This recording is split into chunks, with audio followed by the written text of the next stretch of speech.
Hello नमस्कार दोस्तों, कैसे हैं आप लोग। आशा है कि आप लोग अच्छे और स्वस्थ भी होंगे। दोस्तों आज हम बात करेंगे यश कुमार और तनुश्री जी का एक नया गाने के विषय में। तो क्या है पूरी सच्चाई, जानने के लिए हमारे वीडियो को अंत तक बने रहे और हमारे चैनल को सब्सक्राइब करके लाइक कर लीजिए। तो चलिए दोस्तों यश कुमार और तनुश्री जी का एक नया गाना आया है जिसका नाम है बस में मन नइखे।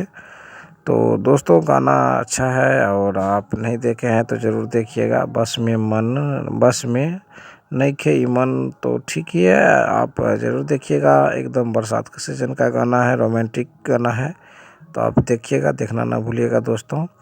इस गाने का जो है गायक है, सिंगर है दोस्तों, धर्मेंद्र जी हैं और अल्पना संगम जी है इसका सिंगर। तो गाना ठीक ही है दोस्तों, आप देखिएगा। आज का छोटा सा वीडियो आप ही के लिए था, तो आप देखना ना भूलिएगा दोस्तों। तो जय हिंद दोस्तों, नमस्कार। देखने के लिए बहुत बहुत धन्यवाद, दिल से धन्यवाद। जय हिंद।